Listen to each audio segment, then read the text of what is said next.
Hello, everybody. Welcome back to another episode of the GSD show. I'm your host, Mike Garcia, and today I'm here with Casey Bloemke. I love this guy. We've had a few conversations already. I've gotten to know him better and better, and I'm so excited for this interview. And Casey, thanks so much for being on the show. Thanks for having me, Mike. Have you listened to the show before, Casey? Absolutely. A bunch of them. Yeah? Okay, good. So I'm glad. And Casey, where are you based out of? I am in the Twin Cities area of Minneapolis. Twin Cities in Minneapolis, and you're with Farrell's Extreme Bodyshaping. So we're going to dive into a few things. Which number one is, since you joined, since I've known you, you've experienced pretty much 100% growth. Like you've practically doubled your business, which is excellent. And you actually own 3 studios, and so all your studios in total have actually seemed to have grown as far as like overall portfolio. And over a 13-month period, your overall with your portfolio is closing at an average of about 62% close rate with your sales. And there's a couple things that you've done that I really like, which is increasing pricing as well. Like you've done that really well. But then also just your closing ability, your ability to constantly like improve yourself. So we're going to dive into all that today. But before we do, please tell me about Farrell's Extreme Body Shaping, so everyone listening has an idea of to what type of a gym you own. Yeah. Well, good news. I'll check one of those numbers real quick. We're actually up to about 67% close rate from show to close. So pretty good. So what do we do? Farrell's Extreme Body Shaping. It's a small group fitness boutique studio. There's about 70, I believe. It's a franchise throughout the Midwest, and they're all over the place. It is 4 pillars. It's kickboxing, it's strength training, it's nutrition, and it is accountability. And 45-minute group fitness classes. We have fun, good sweaty, good times. Awesome.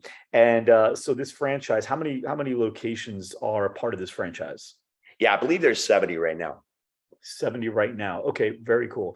And so Casey, walk me through, like, I want to know the difference makers. And so you've been in business for how long? I opened my first studio in Minneapolis in late 2018. So you've been in business for about 4 years. Okay. And what I want to know is, prior to this, this recent, great level of growth that you've had, what are some bottlenecks that you think were kind of holding your business back from reaching the potential that you've been able to remove a little bit and be able to really see some good growth? That's a big question. A lot of things. And I would start with me, to be honest with you. It had to be a perspective change. And something I had to allow myself to be coachable. I was a business owner prior to this in the bar and restaurant business in Chicago. And I'll be honest with you, compared to fitness, owning a bar is easy. It's just night and day difference. People actually want to go to a bar every day, regardless of how they're feeling. You're pulling teeth a little bit, as we all know. But the difference was I needed to, at some point, a little while back, pretty much right before I got into Loud Rumor, I knew that I had to start working on the business instead of working in the business. You know what? It's funny when you talk about the bar industry, I can totally see it, right? Because at a gym, you want to work on upselling your members. But at a bar, you can't upsell them too much. Eventually, you have to cut them off. You have to cut some people off from upselling themselves too much. So when you say working in the business versus on the business, what are some things that you stopped doing in the business?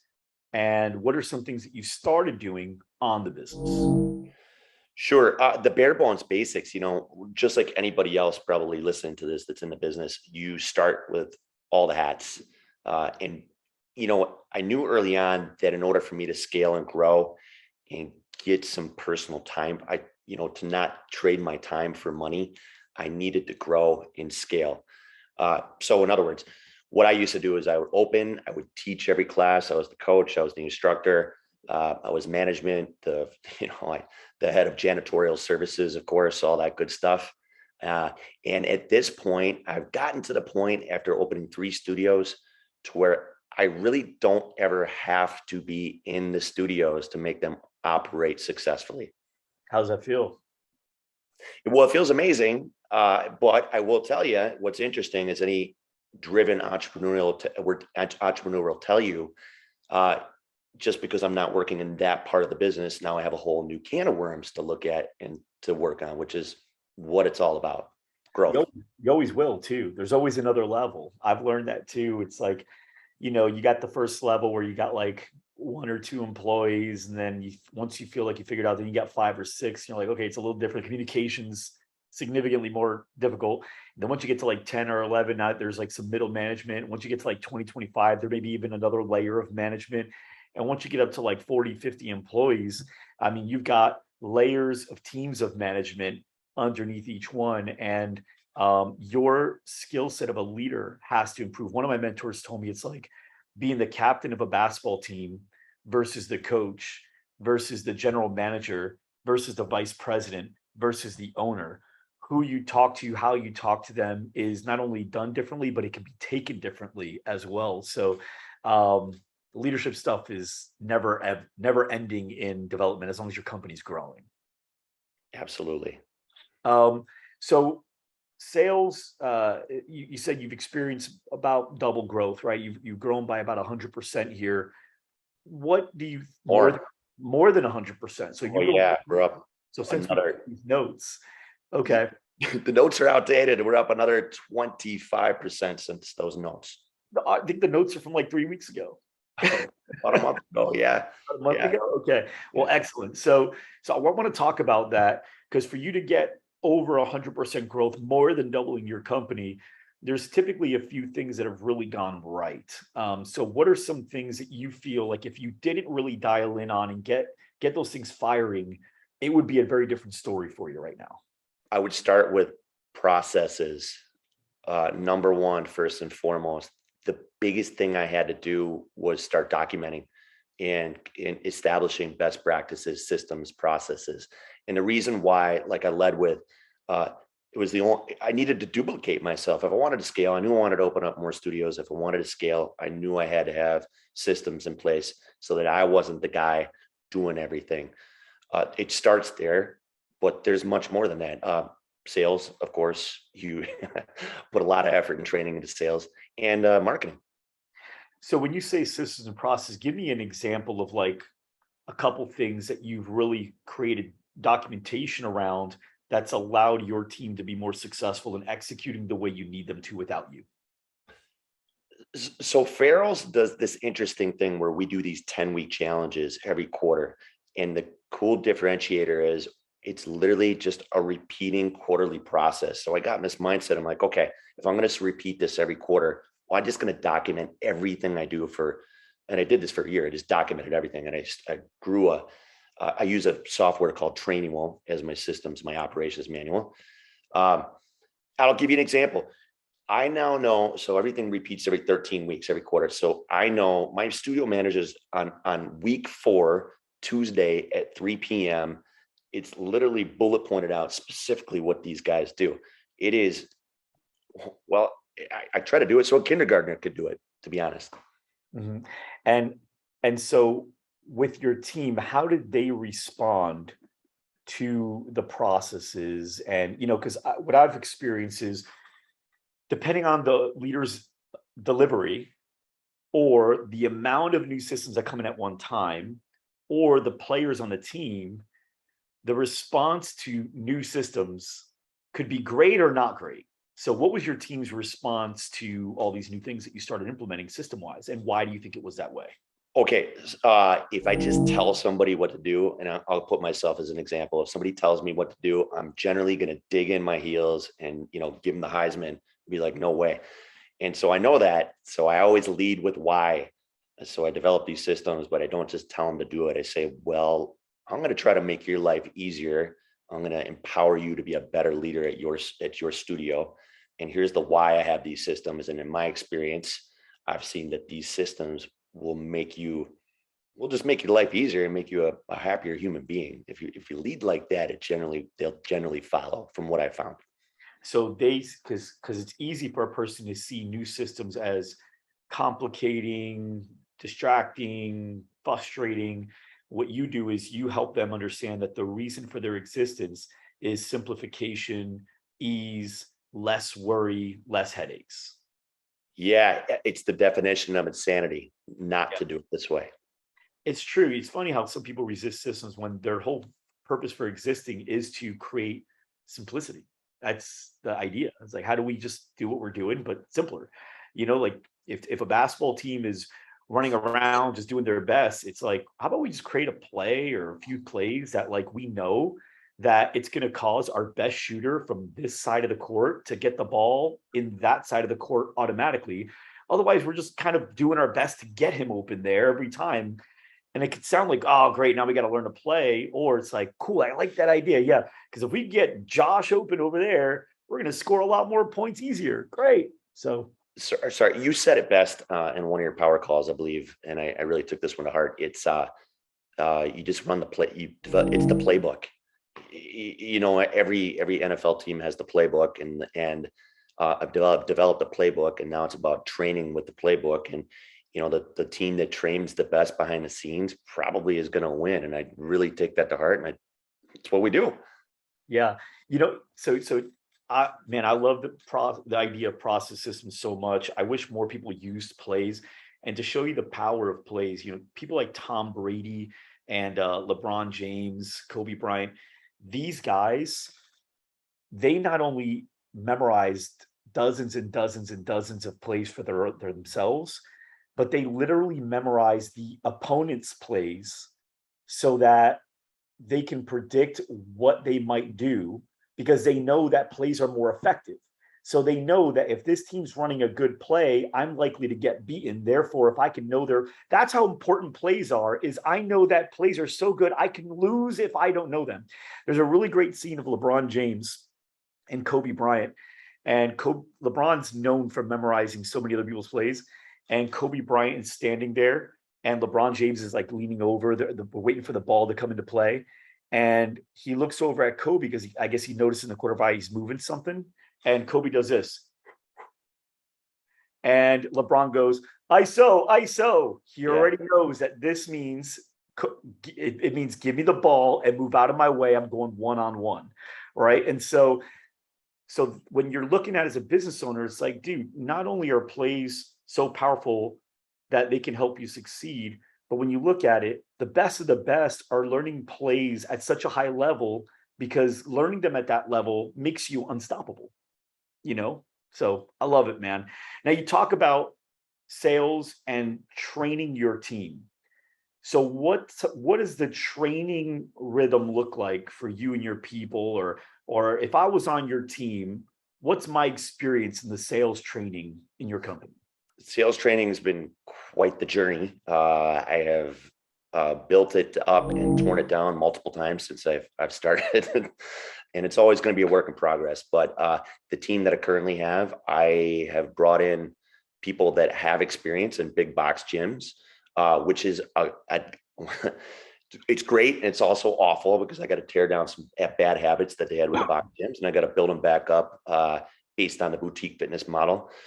But these guys are coachable. And again, I start with the why. Well, first of all, they want to make some money. They want to put a roof over their head and all that good stuff. So they generally follow. They're coachable. They want to learn. So it's a regular cadence. I really follow a lot of what I see in the Loud Rumor virtual training videos, and we just nail it. We do a lot of role playing, and we just keep learning, trying to get better.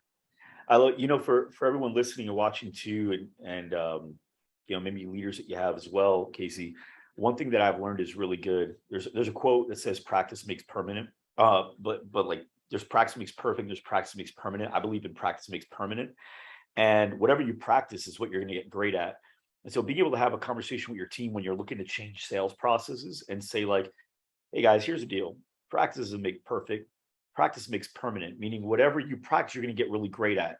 And I've messed up here. I've given us plays and things to run on the sales side that you guys have gotten great at, but they're not the greatest things to get great at. These are okay things to get great at. These are okay sales plays. I have some new sales plays that I want to start running that have proven used by the top 5% in the industry. These are great plays.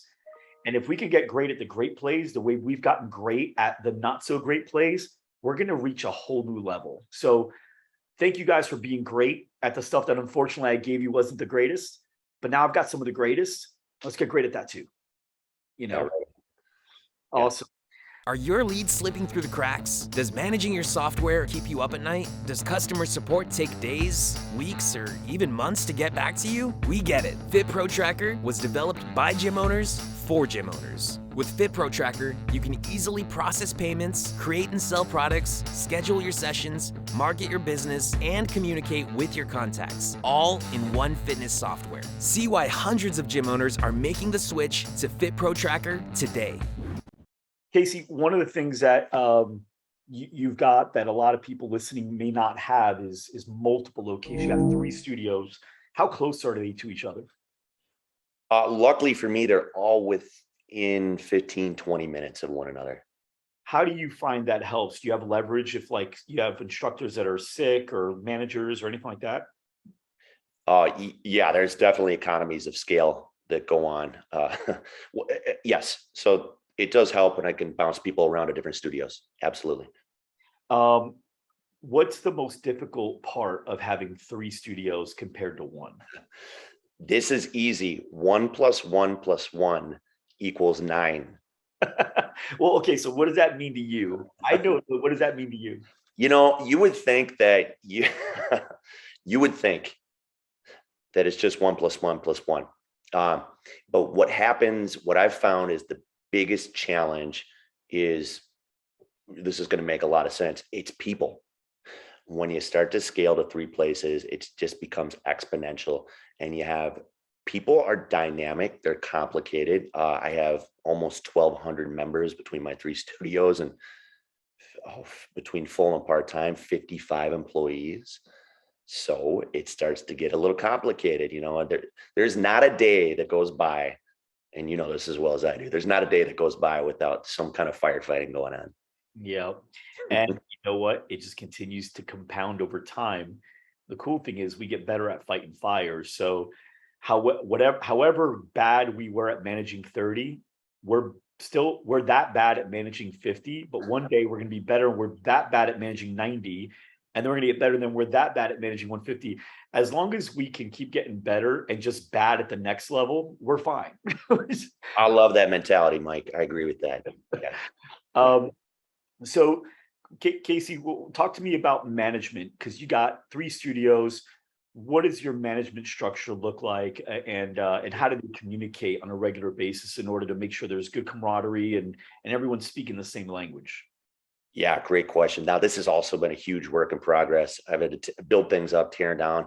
I'm at the point where now it's me at the top, CEO, and I work my way down to each one of my studios has a general manager, and underneath them, they have an assistant general manager. Underneath them, they have a shift lead. And then underneath them, there's about 15 instructors per studio. Now, the cadence of meetings is once per week. I meet with my general manager team.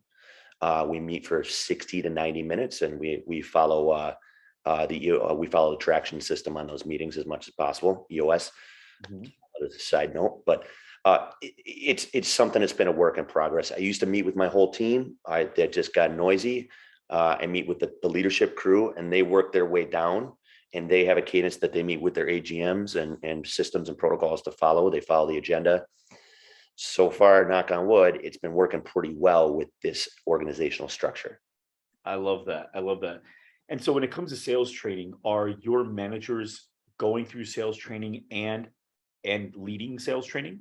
So that's a great question. Interesting stuff. And I keep going back and forth on this. I started my studios with my management team doing sales. What I found is they became a jack of all trades and a master of none.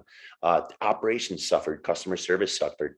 If they couldn't be around my members, the people that were actually already paying, we really ran into some bottlenecks there, some staffing bottlenecks, and there's some organizational model bottlenecks with it too.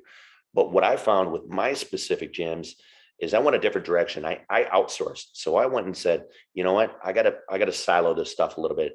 I'm gonna let my management team manage the people and really focus on operations. I'm gonna bring in people outside strictly for sales. So I brought in some assassins on the sales team, and they're killer. Now, it's been a work. And now, to your point, though, I still do train my front desk, my management team in sales, so they understand what's going on. But I let the assassins do their thing, and I let my management team work in operations where they excel. Now, someone listening is going, where do I find assassins? Please tell me, where do I find assassins? Where did you find these killers? Yeah, I got a little lucky on this one, but I poached them. Where? From where? Box gyms. Box Big gyms. box. Yep. So you went into box gyms, and what was that like? Like, what was the interaction like? What was the approach? How did you know who you wanted to approach? So this is a little different. I actually knew a gentleman, a friend of mine that I've known for 15 years back in Chicago. He happened to be working out by me, and we've been in contact, and he just didn't like the direction the box gym was leading him. And we worked something out where he came on. But I know for a fact that if you go around and you make yourself known and just start talking to people in those box gyms and lead with love, they're generally going to follow. So I know it works. Fantastic. And so what makes them assassins? Like, what's their characteristics? What are their behavioral traits? Like, what makes them assassins? Yeah, it's not. So you can coach and train, but at some point you have to hire the personality. And I hired right. These guys, they're very outgoing. They're extremely charismatic. They listen quite well, and they want to win. They just want to succeed, and they're driven. You know what I love is that I know you know sales, because you didn't say these guys are great talkers. You said they listen. And a great salesperson, it's not about how well you talk, it's about how well you listen. Because if however you say what you need to say, as long as you're saying the right thing, it doesn't matter if you say it the right way, but it's got to be the right thing. Because you can say the wrong thing the perfect way, but if it doesn't really line up with what you heard, like really heard what they're telling you, what they're saying they want and need, doesn't matter. You're just kind of sounding smooth, but you're not effective. So your guys are just excellent listeners. I love that. How are they with the members even after the member signs up? Like, is there like a really good relationship afterwards as well? Yeah, I'm glad you brought that up. So one of the biggest issues I think with a lot of studios is that handoff. You got them sold, they're in. Well, now what? If you just let them go, well, if you don't establish a rapport and trust right off the bat, those people, they're gone. Right.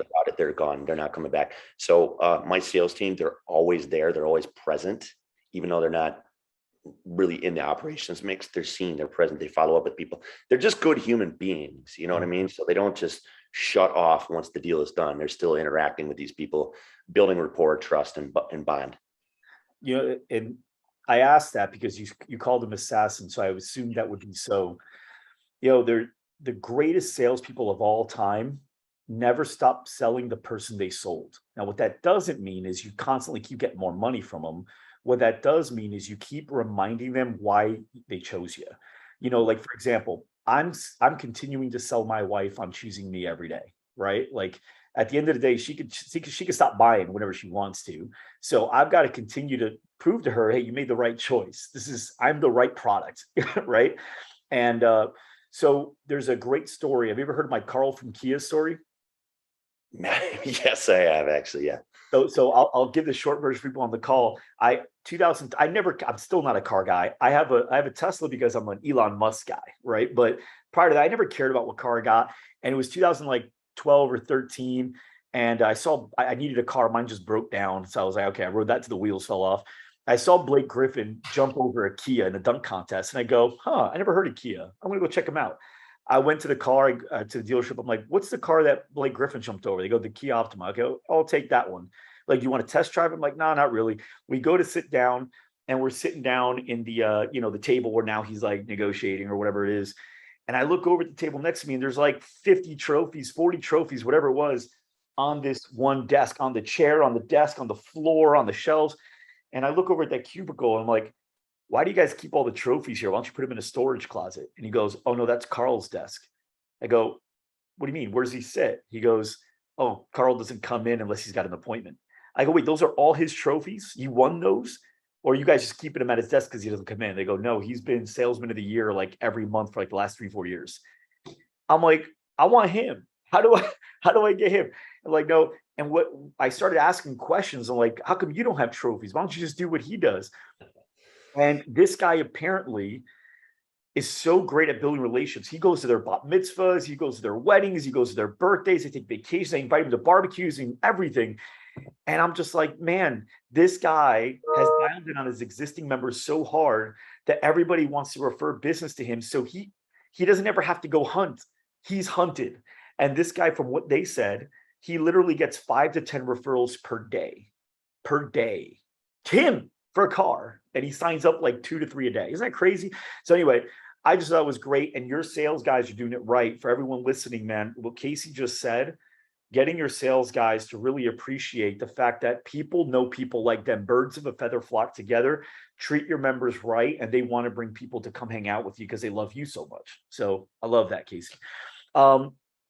You raise pricing often. I do. What's that look like? How often?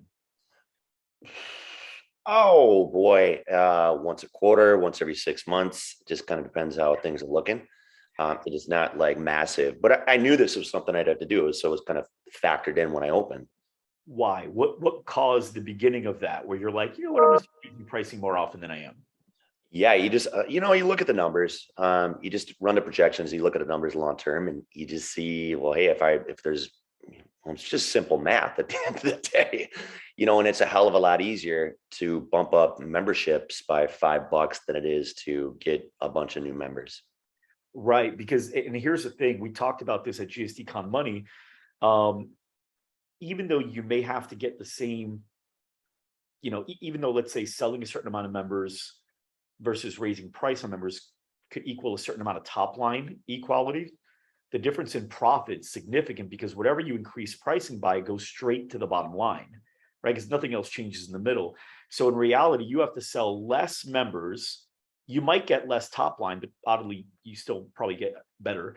But even if you do, your profit, which is why we're playing the game, is actually better. So a 10% increase in price is equivalent to a 10x increase in actual marketing spend when it comes to results. So what I want to know from you is, you're closing 67%, you said, right now. So yeah, since January 1st of this year. So 67% close rate. And people's fear is, when I raise pricing, I'll sell less. So are people's fears correct? Did you sell at 80%, 90% before, when you had cheaper prices? No, in fact, it was lower. So you're closing at a higher rate with higher prices, which is illogical to the average guy that's never done this. So why do you think you're selling at a higher rate now? Better sales team. I mean, it's really that simple. But there's a lot that goes into the sales team and the sales process. There's a lot of variables, and it's been a constant battle to work on those things. And this is the fruition of those efforts. I love that. Okay, so I'm going to paint a visual for everyone listening so they can see it and understand it. So let's say 100 pounds. Let's say it's a hard thing to bench press for a guy. Okay. So this guy goes in to bench press 100 pounds. He barely gets 10. Okay. Now another guy comes in and he bench presses 200 pounds and he barely gets 15. He blew by 10, but barely gets 15, twice as much. Well, why though? I mean, it should be that 100 pounds should be easier. But in reality, for this guy's blowing it away. The reason is 100 pounds is not 100 pounds. What 100 pounds is to one guy is 200 pounds or 300 pounds to another guy. It's not about the weight. It's about the person moving the weight. And same thing here. It's not about the price. It's about the person selling the program. If you have a salesperson that's not that good at selling, they're going to have challenges with $130, $140 a month, probably want you to lower the price, and they'll freak out when you raise it. But if you have a guy that is an assassin, like you said, they're closing $200 deals better than the average salesperson is closing $130 deals. So it's really about getting not only the right people to move the weight, but then continuously training them so that eventually even 200 pounds is as easy as 100 pounds is, and they can move on to 300, 400 pounds and just continue to scale up with new skill and strength. Yeah, the effort's still the same the effort's the same. 100%, 100%. Casey, what are you working on right now? What's like something that you personally, you're like, this is kind of my project for the quarter, for the month. This is what I'm looking to get better at currently. Well, it's breaking these plateaus. It's growing into what I think my potential is as a business owner, not only on the professional side, but as on the personal side as well. A lot of what I'm getting into is new territory for me.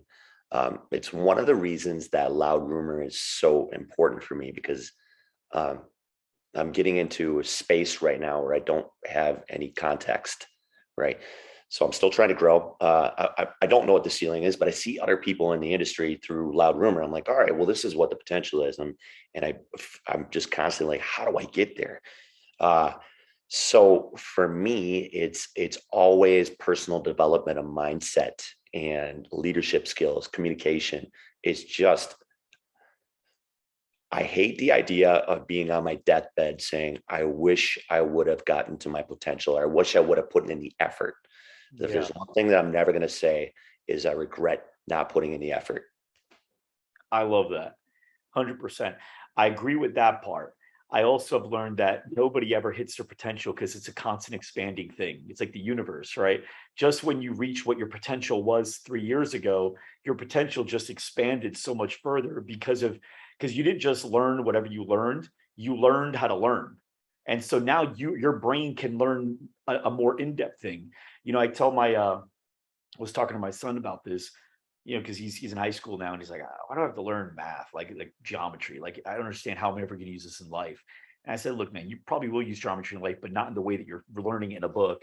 But the point is, what you're doing is you're not only learning geometry, but more importantly, your brain is learning how to learn a concept that's outside of the normal way of thinking. And you're teaching your brain how to grasp that concept. And that alone is a great training for your brain, because you're going to have so many new concepts that are complicated and different than what you normally see in the world. And your brain is now prepared to take on and learn that thing. And over, as you keep doing it, your brain can continue to learn a new, more complicated thing. Right now, my brain in 2010 couldn't learn the stuff I'm learning today. It wasn't conditioned to learn what I'm learning today. And what I'll be learning in 10 years, my brain today is I'm not prepared for it, you know, and you're not prepared for what you're going to learn in 10 years. Your brain's not ready. It's an infant compared to 10 years from now. But in 10 years from now, it's going to continue to expand. So potential, unfortunately, is never hit. But I love the mindset of like, I'll never say I didn't put in my best effort. I love that. And you know, I'll give you an example of what you're saying right now. If I go back 4 years, I think about this often, I go, boy, and we all say this about life, this is just a life thing. If I go back to the day I opened up that first business, that first studio, I mean, where would I be? It's crazy to think of. It's a totally, you think of employees that you probably would still have if you didn't, you know, mess that up, or employees you probably would have never hired because you realized that was never a good fit in the first place.